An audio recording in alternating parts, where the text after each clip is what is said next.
Agradeciendo la invitación de Proyecto Sepsis Ecuador para participar de este simposio a propósito del Día Mundial de la Sepsis,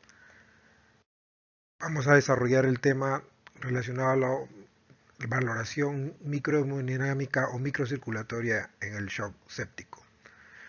Un tema importantísimo porque habitualmente en el día a día nos preocupamos mucho de las variables macrohemodinámicas cuando estamos ante un paciente hemodinámicamente inestable. Y sin embargo, a veces dejamos de prestar atención de manera directa o de manera indirecta a lo que puede estar sucediendo a nivel de la microcirculación.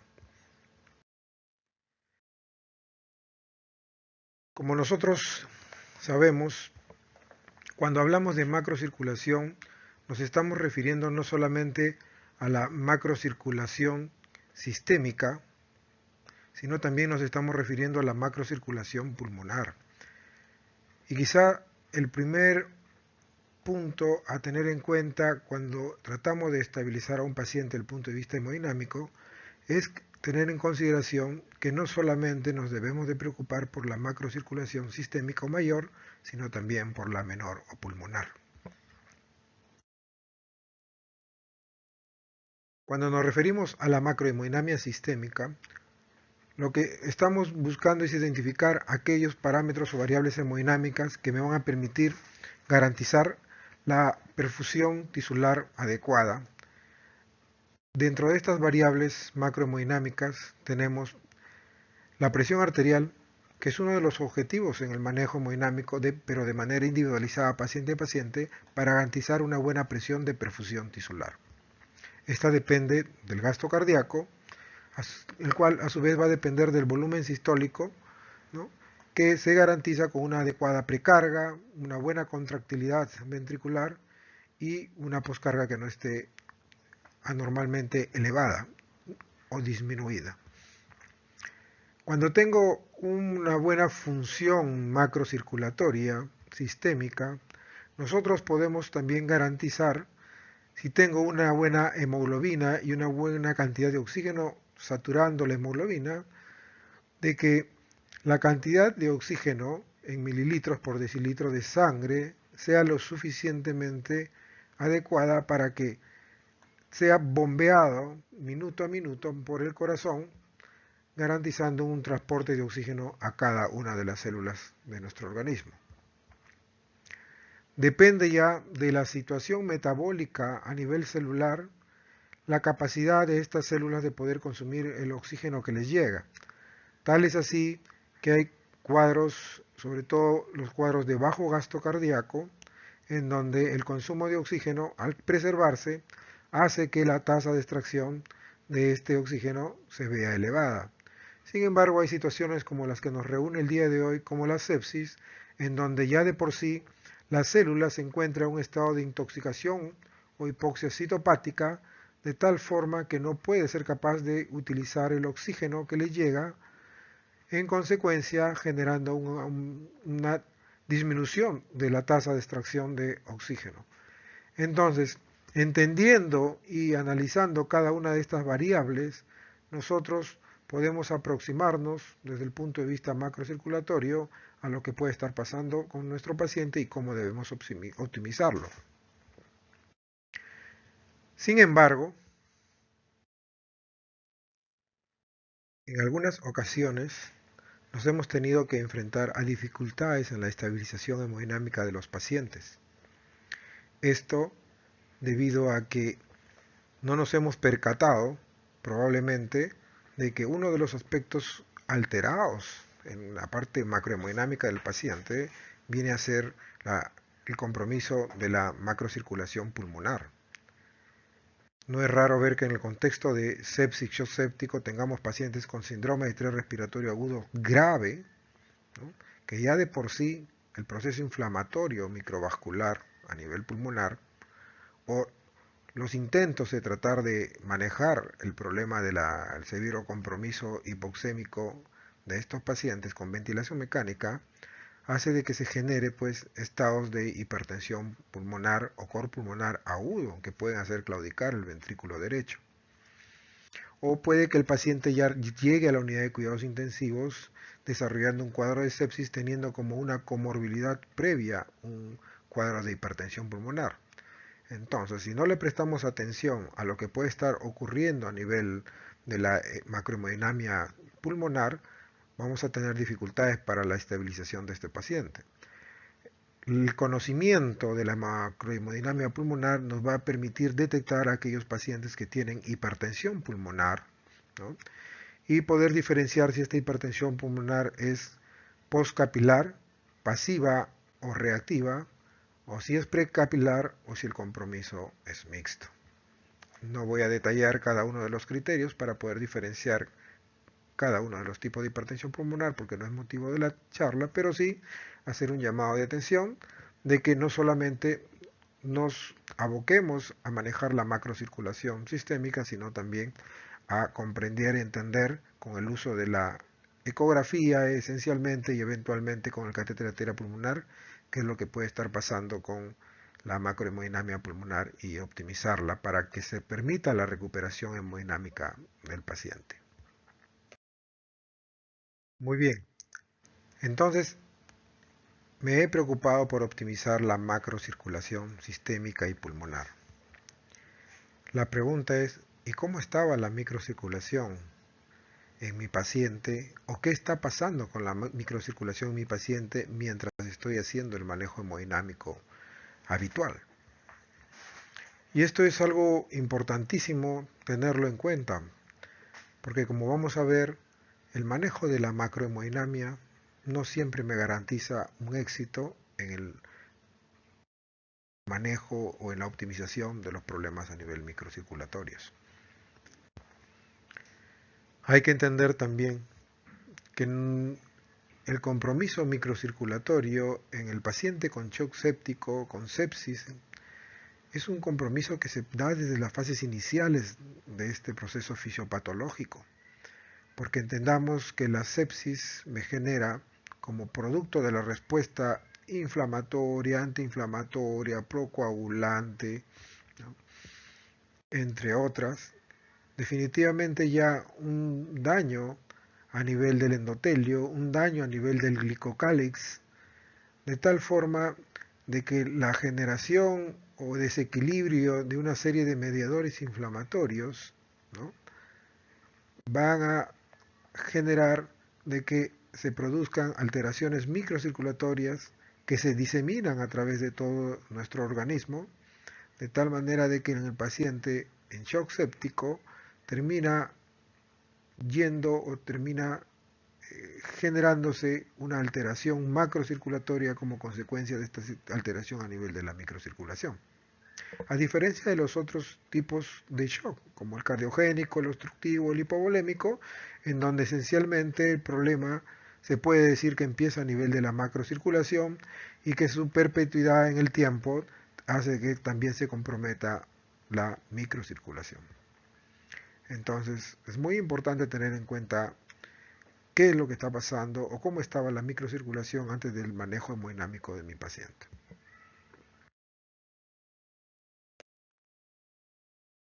Cuando hablamos de la microcirculación, nos estamos refiriendo esencialmente a toda aquella red de microvasos que están presentes en todos los tejidos de nuestra economía, con sus características particulares de acuerdo a cada uno de los órganos. Nos estamos refiriendo esencialmente a aquellos vasos arteriolares o vasos venulares de menos de 20 micras de diámetro y a los vasos capilares cuyo diámetro es menor a 10 micras. Entonces, toda esta rica red de vasos sanguíneos a nivel microvascular, regulado de manera local por una serie de mediadores propios sintetizados a nivel del endotelio y de la zona periendotelial, o en caso de sepsis, regulados o disregulados por mediadores inflamatorios liberados por también las células que están presentes como respuesta hacia un proceso infeccioso, sin dejar de lado que también están regulados por procesos a distancia mediante señales neurohumorales. Entonces, esta red de capilares, arteriolas y vénulas definitivamente pues sufren cambios de manera fisiológica y sufren cambios sustanciales de manera patológica en el contexto de un cuadro de sepsis. Y esto no necesariamente va a reflejar lo que está sucediendo en la macrocirculación. Por eso es muy importante tener en cuenta de manera directa o indirecta cómo puedo yo evaluar lo que puede estar sucediendo a nivel microcirculatorio. ¿Cuál es el puente? ¿Cuál es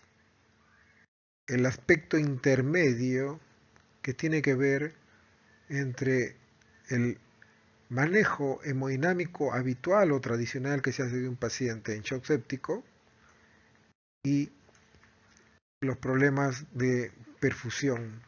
que nosotros detectamos, los problemas de perfusión tisular, de perfusión multiorgánica? El punto intermedio que eventualmente descuidamos es justamente la microcirculación. Cuando yo optimizo la macrocirculación y a pesar de optimizar la macrocirculación, es decir, optimizando el gasto cardíaco, optimizando la hemoglobina, ya sabemos entre 7 a 9 gramos por decilitro,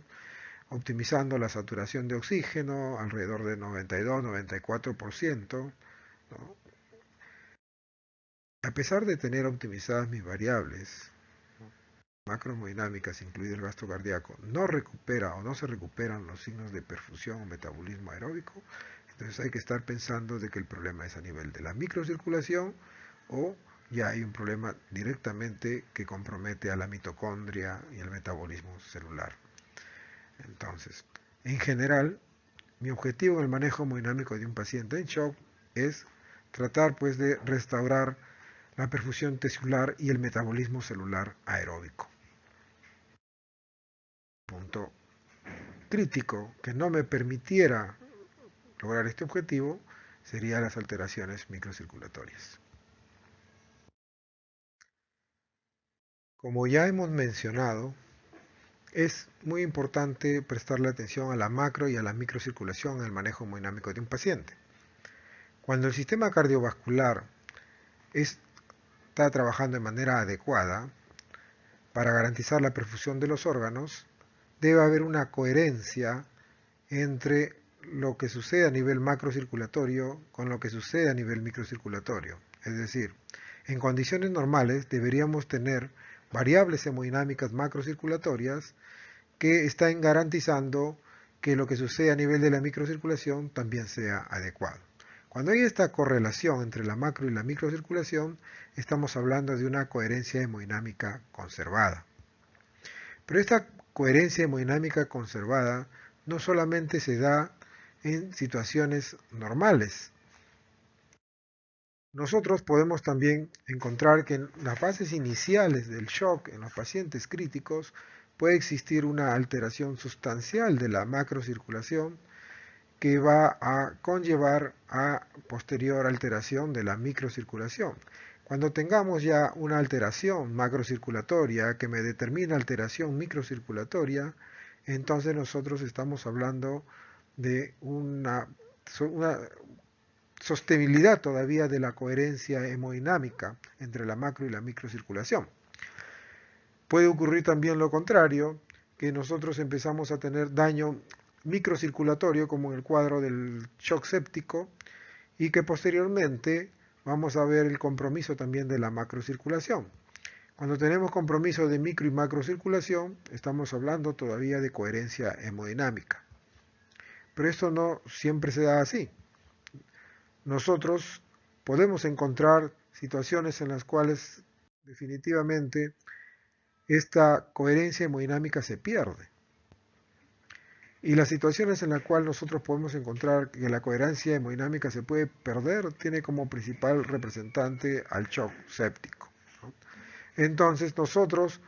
podemos ver en este contexto, ¿no?, de que optimizamos la macrocirculación sistémica, optimizamos la macrocirculación pulmonar y sin embargo persisten problemas a nivel de la microcirculación. Y eso hay que tenerlo en cuenta. ¿Cuándo lo vamos a tener en cuenta? Cuando persistan los problemas de perfusión y metabolismo anaeróbico a pesar de haber optimizado la macrocirculación.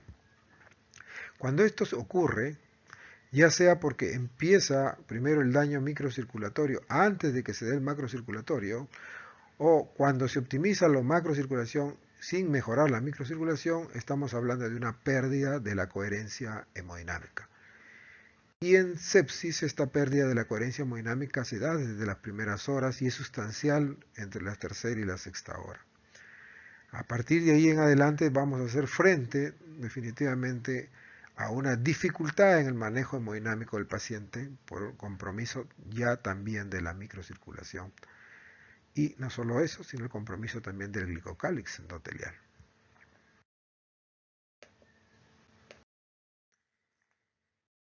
El año 2002, Daniel De Backer publica en el American Journal of Respiratory Critical Care Medicine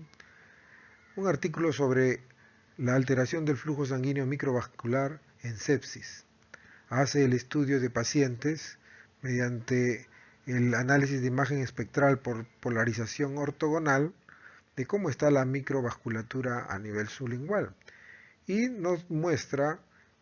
¿no?, como podemos ver aquí, la diferencia importante que existe entre un sujeto sano y un sujeto con shock séptico, en donde podemos ver pues una heterogeneidad y disminución de la red de capilares en el caso de shock séptico con respecto a un individuo sano.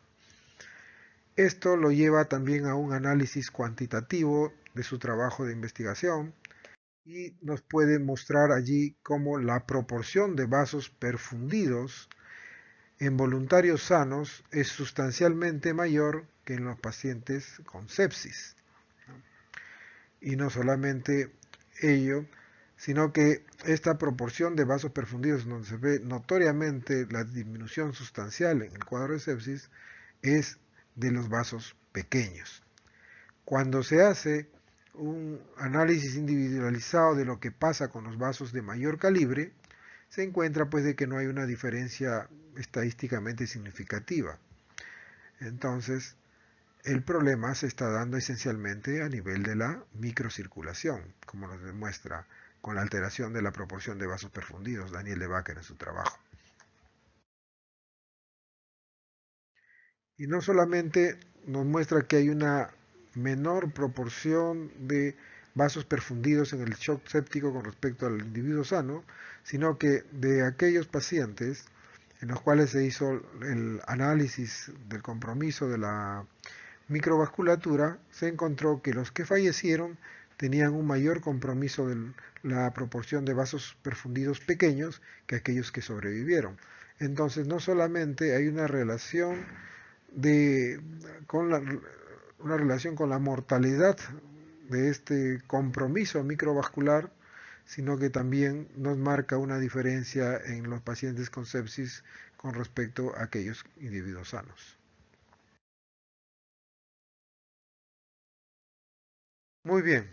entonces nosotros entendemos ya de que tenemos un problema sustancial a nivel microcirculatorio que va más allá de nuestros esfuerzos por optimizar la macrocirculación. Idealmente, como vamos a ver, deberíamos tener la capacidad de poder evaluar directamente la microcirculación. Sin embargo, esto no siempre es posible a la cabecera del paciente, porque se necesitan instrumentos especiales que no siempre los tenemos disponibles en nuestras unidades de cuidados intensivos.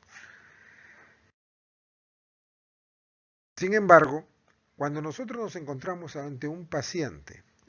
al cual estamos optimizando el punto de vista macrohemodinámico,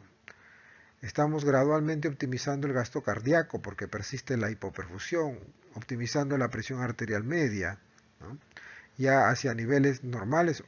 eventualmente supranormales, lo cual no debería ser un objetivo, en donde ya la saturación venosa central de oxígeno se está acercando, rebasando los valores esperados normales para un determinado paciente, por ejemplo, más del 70%, en donde a pesar de la optimización del gasto cardíaco no vemos una mejoría en la diferencial delta o gap de presión de CO2, es decir, no hay una mejoría de la diferencia entre la presión de CO2 a nivel venoso y de la presión de CO2 a nivel arterial, que se esperaría que mejore al incrementar el gasto cardíaco. Además, vemos persistencia de los signos de hipoperfusión, el lactato que no se depura a la velocidad que se espera, de acuerdo a la cinética que se suele dar en el paciente con sepsis. Más aún, entendiendo y comprendiendo lo que viene a ser el análisis gasométrico venoarterial, encontramos que la razón entre el gap de presión de anhidrido carbónico y el contenido arteriovenoso de oxígeno se mantiene elevado. Cuando nosotros tenemos en conjunción el análisis de todas estas variables que persisten alterados a pesar de la optimización de la macrohemodinamia, sospechamos pues de que hay una persistencia de la alteración de la microcirculación. Entonces, no es una sola variable clínica, metabólica o hemodinámica la que me va a hacer sospechar de la alteración de la microcirculación, sino el análisis integrado de todas estas variables.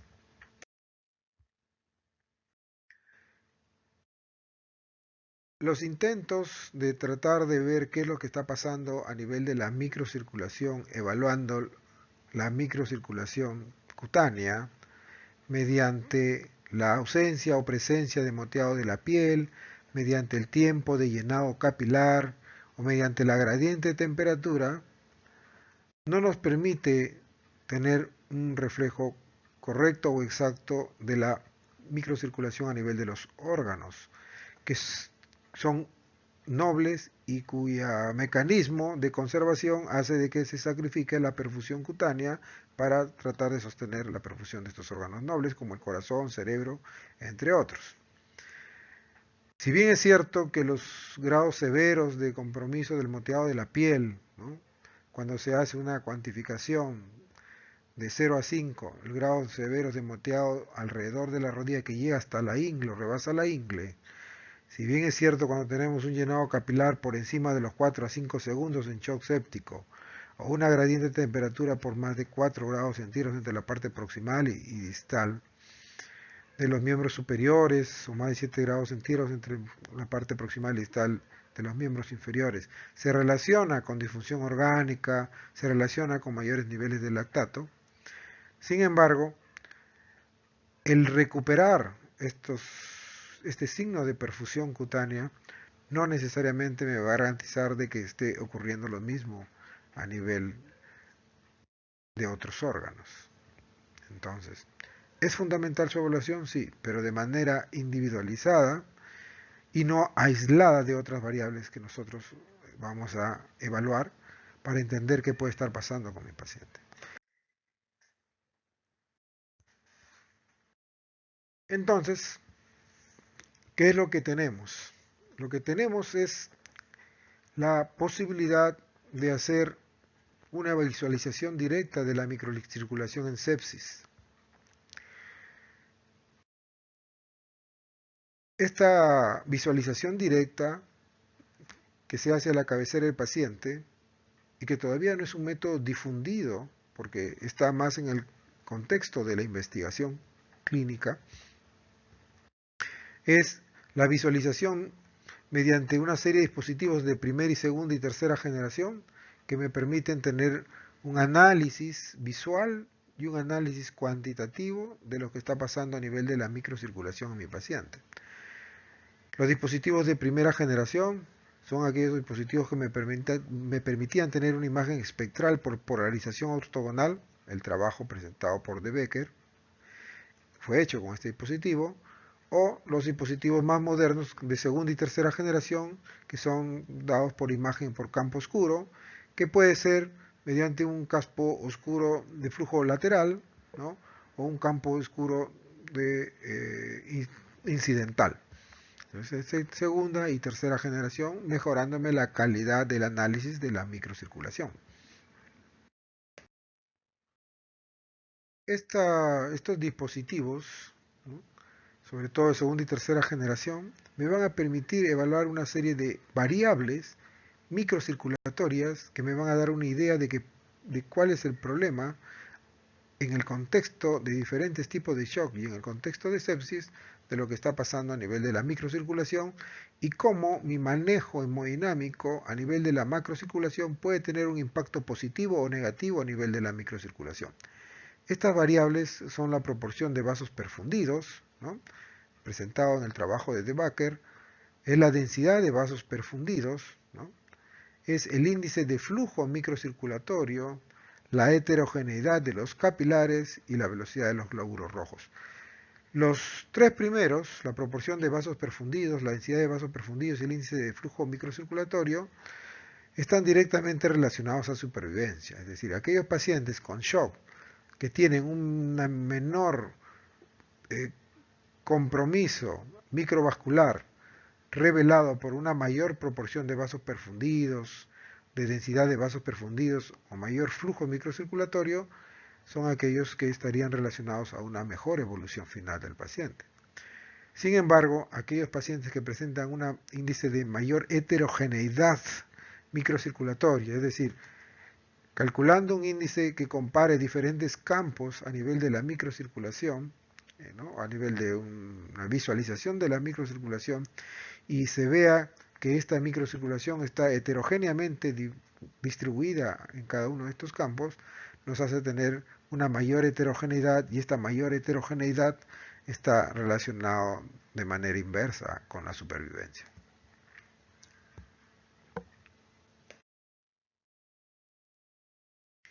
En el consenso último sobre la evaluación de la microcirculación lingual en el paciente críticamente enfermo, ¿no?, de la Sociedad Europea de Medicina y Cuidados Intensivos, publicado el año pasado, nosotros podemos destacar los tipos de alteraciones microcirculatorias clasificados en 4 grupos, ¿no? El primer tipo de alteración microcirculatoria, ¿no?, denominado según el consenso por la presencia de capilares completamente estancados en paro circulatorio o por uso excesivo de vasopresores, es decir, no hay movimiento de los glóbulos rojos a nivel de la microcirculación, lo que genera un estado de constricción o taponamiento, pues definitivamente hace de que el compromiso sustancial de la microcirculación sea mucho más profundo, ¿no? En el tipo 2, en donde se reduce el número de capilares con flujo, ¿no?, es decir, si ustedes tienen acá una red de capilares, solamente algunos capilares mantienen flujo y en algunos otros no hay flujo, esto habla de un estado de hemodilución, es decir, no hay la suficiente proporción entre glóbulos rojos y el volumen intravascular que me garantice que por todos los capilares vayan circulando pues estos elementos formes que son los que transportan el oxígeno a los tejidos. El tipo 3 tiene que ver con la heterogeneidad. ¿Qué quiere decir? Que hay la coexistencia en diferentes lechos capilares de capilares con flujo sanguíneo adecuado y capilares con alteración del flujo sanguíneo. Esta heterogeneidad se da en lechos capilares de diferentes órganos,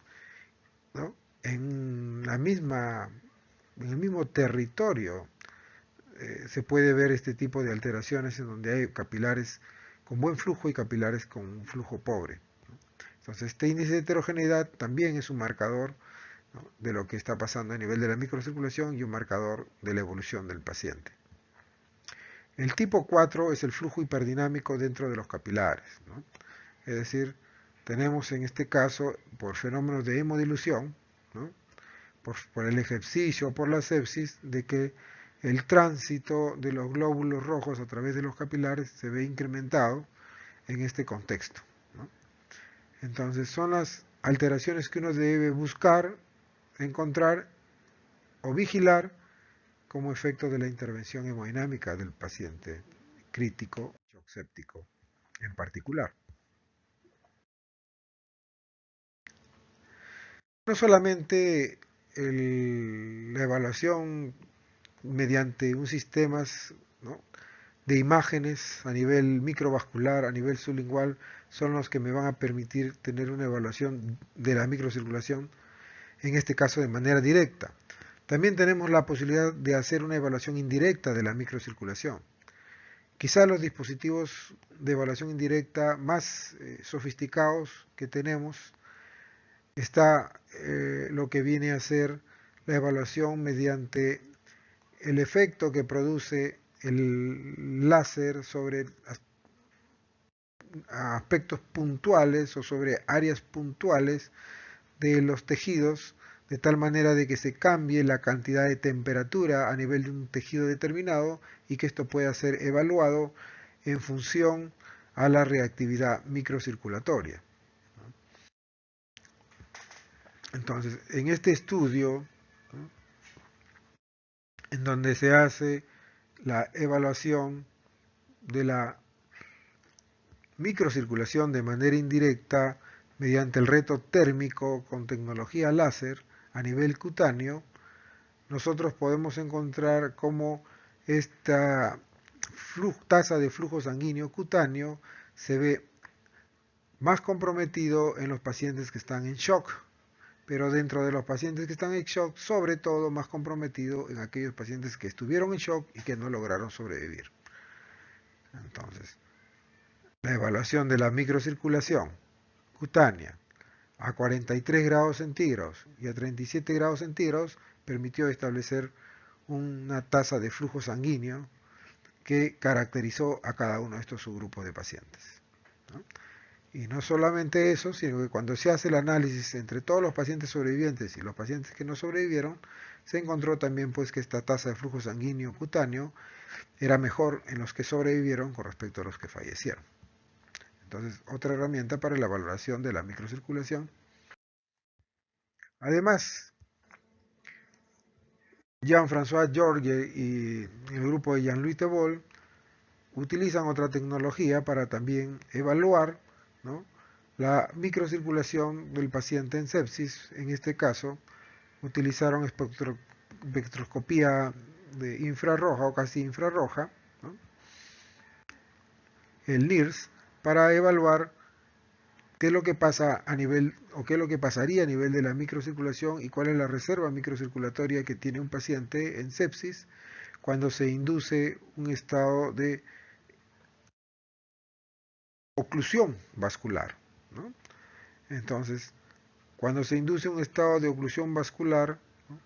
la recuperación del paciente está directamente relacionado a la capacidad de la microcirculación de retomar adecuadamente el flujo sanguíneo. Nosotros podemos ver que en aquellos pacientes que tenían ya una determinada capacidad de recuperación de la oxigenación tisular, ¿no?, de la saturación tisular de oxígeno, o de la saturación máxima tisular de oxígeno, o de la diferencial de la saturación tisular de oxígeno, mejora cuando se le coloca noradrenalina al paciente por el hecho de que se está mejorando la precarga y se está mejorando el flujo sanguíneo de manera indirecta por efecto de la noradrenalina en el contexto de un paciente vasodilatado por shock séptico. Entonces, esta herramienta me está permitiendo ver esta respuesta a nivel de la microcirculación, que me hace ver que la recuperación es mejor o es mayor en aquellos pacientes en los cuales se está logrando la estabilización hemodinámica. Sin embargo, nuestras realidades hacen de que no podamos contar ni con estos dispositivos de análisis de imagen microscópico o microvascular, tampoco con muchas veces el NIRS para hacer el test de oclusión vascular, ¿no? Entonces lo que nos queda es tratar de entender qué puede estar pasando a nivel de la microcirculación o cuándo tendríamos problemas a nivel de la microcirculación. Para eso repetimos que sospechamos de alteración microcirculatoria persistente en sepsis en situaciones clínicas en las cuales la presión arterial y el gasto cardíaco ya han sido optimizados, ¿no?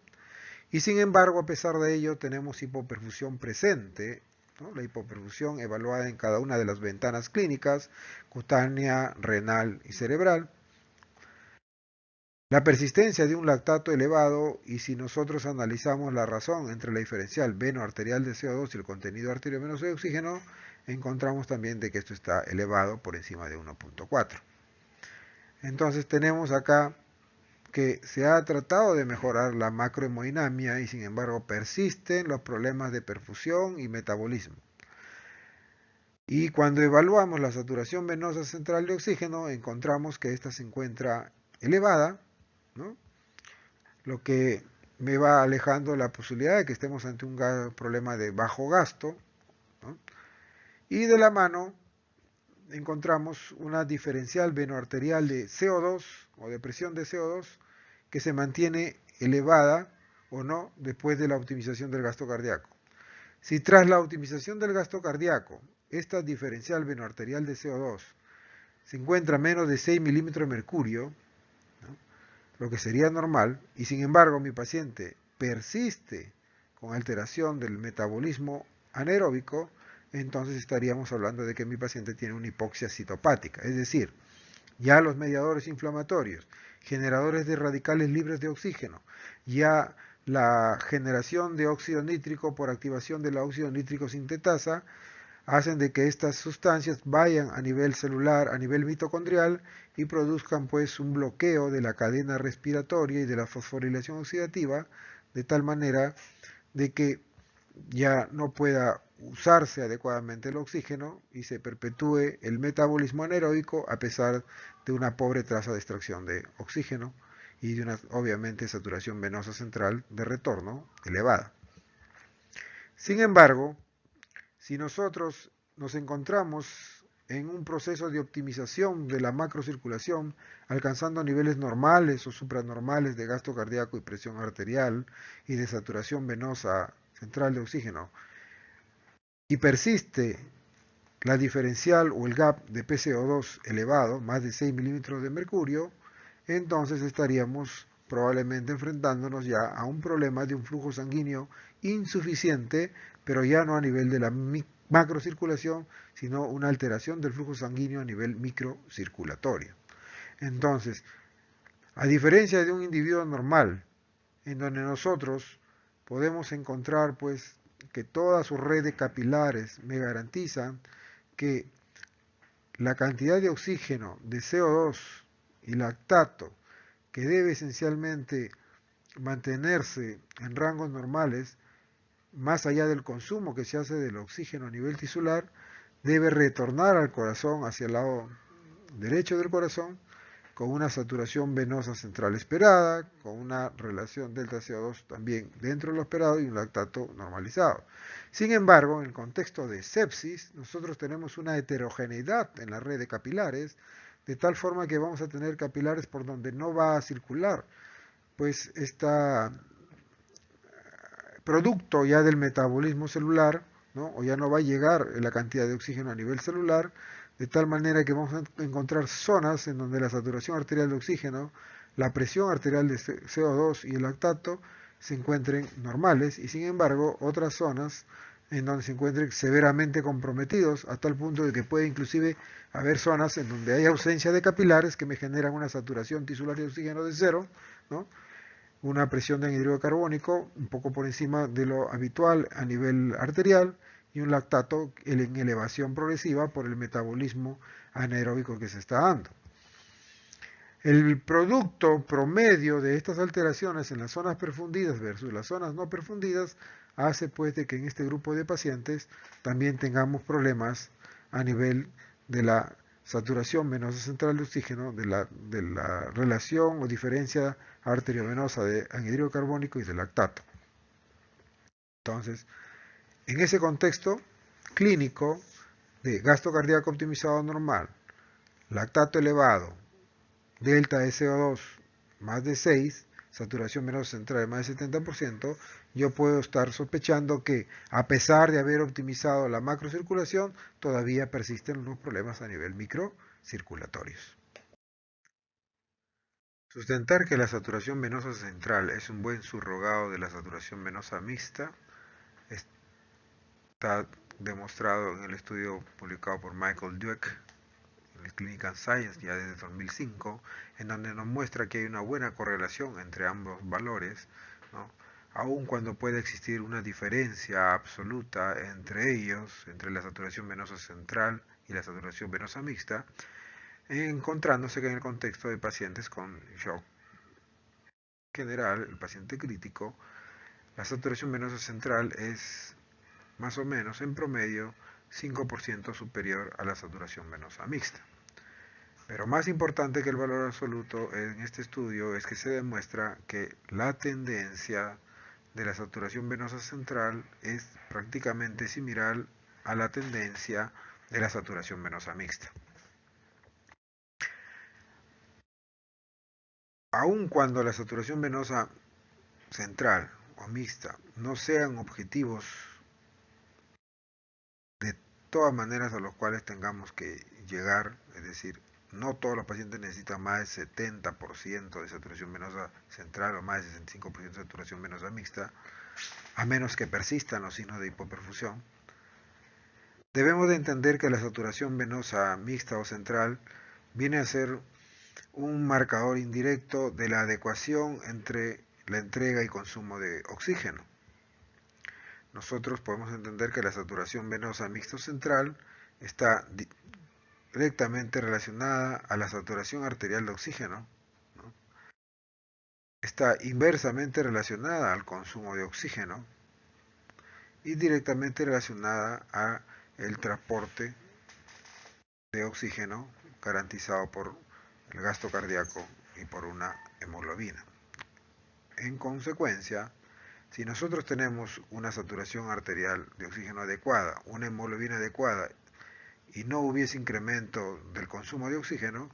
tendríamos que la saturación venosa central de oxígeno sería un reflejo directo del gasto cardíaco. Entonces, optimizo gasto cardíaco, debería optimizarse la saturación venosa central de oxígeno.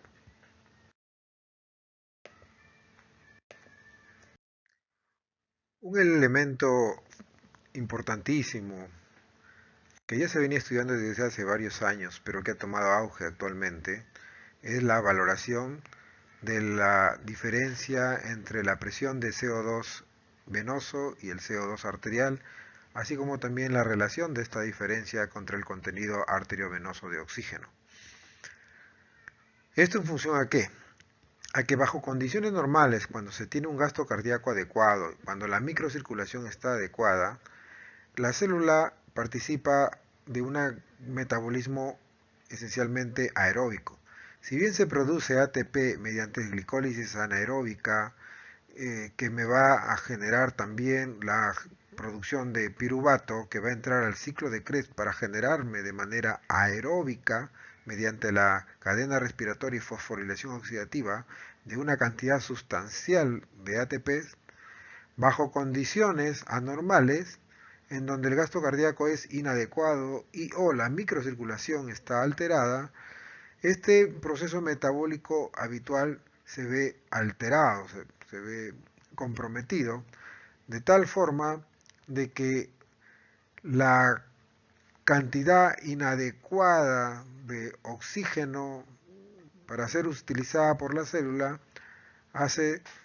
de que se produzca o se potencie la glicólisis anaeróbica para generar ATP. Esta potenciación de la glicólisis anaeróbica va a generar como producto hidrogeniones, ¿no? A su vez, el organismo va a seguir consumiendo las reservas de ATP o va a consumir las reservas de ATP porque la producción resulta insuficiente y este consumo de las reservas de ATP también va a terminar pues generando este influjo de hidrogeniones que va del intracelular al extracelular y va a encontrarse con el tamponador o los tamponadores, dentro de ellos el bicarbonato, para formar ácido carbónico, disociándose en agua y mayor cantidad de CO2. Mayor cantidad de CO2 producido de manera anaeróbica con respecto a la cantidad de oxígeno que se ve comprometido, al consumo de oxígeno que se ve comprometido en condiciones anaeróbicas, ¿no? La célula puede recibir inclusive oxígeno, pero como hay intoxicación de la cadena respiratoria hay toxicidad de la fosforilación oxidativa por una serie de mediadores que se han mencionado, no va a poder consumirse el oxígeno en la proporción de normalidad. De tal forma que vamos a tener una razón anormalmente alta de la cantidad de generación de CO2 en condiciones anaeróbicas con respecto al consumo de oxígeno que se da bajo estas circunstancias. Estos elementos, la diferencial venoarterial de PCO2 y la razón que hemos mencionado, nos permiten aproximarnos aún más a lo que vendría a ser un problema a nivel de la microcirculación. Porque si nosotros vemos acá y logramos obtener un gasto cardíaco, ¿no?, adecuado, individualizado para cada paciente, en valores normales o eventualmente supernormales, y sin embargo, a pesar de eso, persiste los problemas a nivel de la cantidad de diferencial de CO2 por encima de 6 milímetros de mercurio, o de la razón de CO2 sobre el contenido arteriovenoso de oxígeno por encima de 1.4, estamos nosotros probablemente detectando de manera indirecta una alteración de la microcirculación. Entonces, en resumen, cuando hemos optimizado la macrocirculación y no podemos contar con estos dispositivos tecnológicos que nos permiten evaluar de manera directa o indirecta la microcirculación, la conjunción de las siguientes variables clínicas y paraclínicas nos permiten sospechar que todavía podemos seguir teniendo problemas a nivel microcirculatorio. Estas variables son la persistencia de la hipoperfusión a nivel cutáneo, a nivel de órganos, ¿no?, la depuración inadecuada del lactato, la razón entre la diferencial venoso central y arterial de la presión de anhidrido carbónico con el contenido arteriovenoso de oxígeno por encima de 1.4, la saturación venosa central de oxígeno en valores normales o altos individualizado para cada paciente en términos promedios mayor o igual a 70%, o un gap o diferencial venoso central arterial de la presión de CO2 de más de 6 milímetros de mercurio, a pesar de que hemos optimizado el gasto cardíaco, nos hacen sospechar pues de la persistencia de problemas a nivel microcirculatorio. Uno de los trabajos que esquematiza bien esta disociación entre la macro y la microcirculación es el publicado por nuestro colega latinoamericano Glenn Hernández, publicado en el Annals of Intensive Care, en donde nos muestra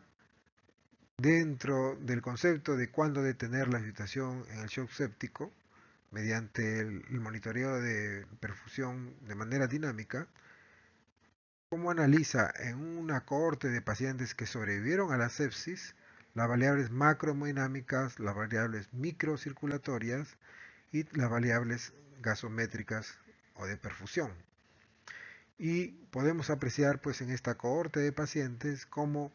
la evolución desde el basal a las 2 horas, a las 6 horas y a las 24 horas no muestra diferencias estadísticamente significativas entre cada una de estas variables hemodinámicas que podemos apreciar acá, como el índice cardíaco, como la variación de la presión de pulso, la presión venosa central, la presión arterial media y las dosis de los vasopresores. Sin embargo, esta corte de pacientes,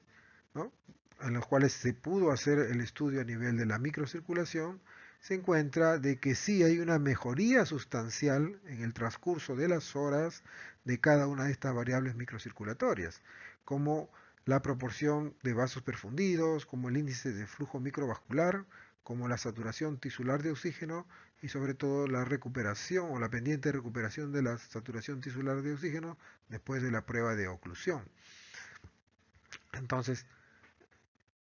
apreciamos pues cómo estas variables microcirculatorias sí van de la mano con el hecho de que los pacientes van hacia la supervivencia, ¿no? Ahora, ello implica pues haber tenido elementos como las imágenes que se obtienen a través de esta microscopía especial de la microcirculación a nivel sublingual o el NIRS y hacer la prueba de oclusión vascular.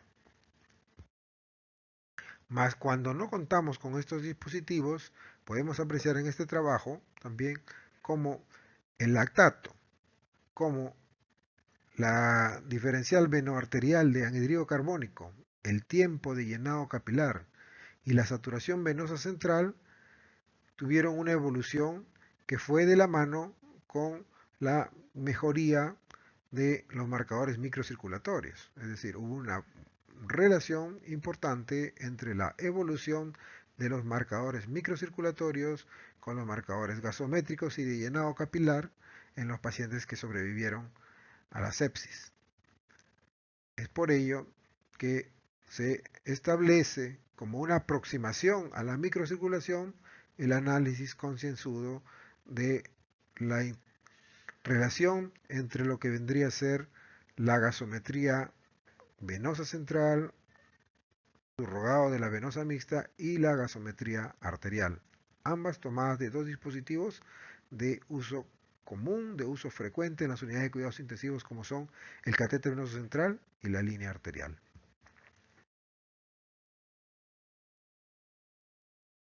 En función a esto, es que le presento este flujograma de intervención basado en el análisis de la saturación venosa central y del gap de CO2 para tratar de estabilizar a un paciente que persiste con metabolismo anaeróbico o con signos de hipoperfusión. Cuando nosotros no tenemos alteraciones metabólicas o de perfusión, lo que tenemos que hacer con el paciente ya no es necesario manipular la macrocirculación, simplemente vamos a observar el paciente para ver si hay una descompensación en algún momento de su evolución. Pero si nosotros encontramos de que sí está alterado estos marcadores de metabolismo o marcadores de perfusión en el paciente,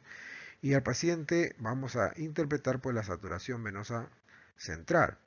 Si la saturación venosa central está disminuida, obviamente que hay que tratar de mejorarla si el paciente está hipoperfundido. Y la forma de mejorar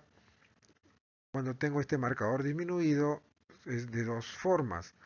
O disminuyo o evito el incremento del consumo de oxígeno manejando temperatura, estrés, dolor y probablemente haciendo uso de la sedación para reducir el consumo de oxígeno, pero por otro lado optimizando la entrega de oxígeno. Y la entrega de oxígeno la voy a optimizar en función a cómo encuentre yo la diferencial venoarterial de CO2. Si esta diferencial venoarterial de CO2 es de menos de 6 milímetros de mercurio,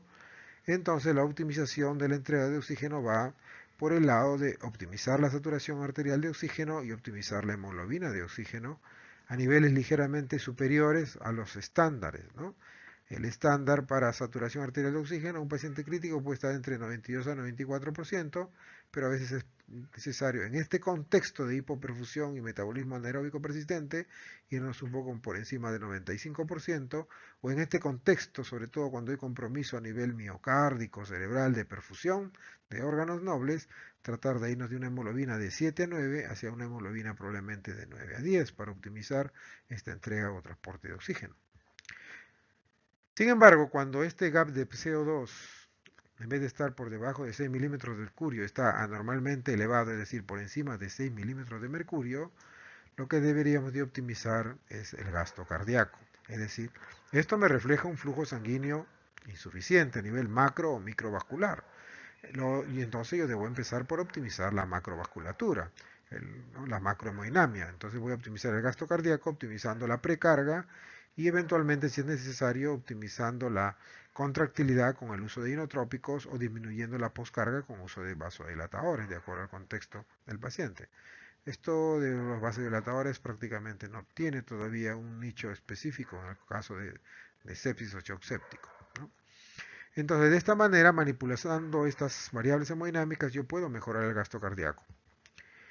Si yo mejoro el gasto cardíaco, mejoro la entrega de oxígeno, disminuyo el consumo de oxígeno, lo que debería tener como consecuencia es una normalización de los signos de perfusión y de metabolismo anaeróbico hacia aeróbico. Pero si a pesar de estar optimizando el gasto cardíaco, la diferencial venoarterial de CO2 persiste por encima de 6 milímetros de mercurio, definitivamente el problema allí ya no estaría a nivel de la macrocirculación y la manipulación de la macrocirculación no me daría beneficios porque el problema estaría a nivel microcirculatorio y o a nivel de la toxicidad mitocondrial o problemas mitocondriales. Entonces, este análisis definitivamente me da una idea de en dónde estoy, cómo estoy yendo y si me estoy enfrentando probablemente a problemas microcirculatorios. Entonces, para concluir, los puntos claves que debemos de recordar es de que las alteraciones de la microcirculación y el metabolismo celular en sepsis se dan desde las fases más tempranas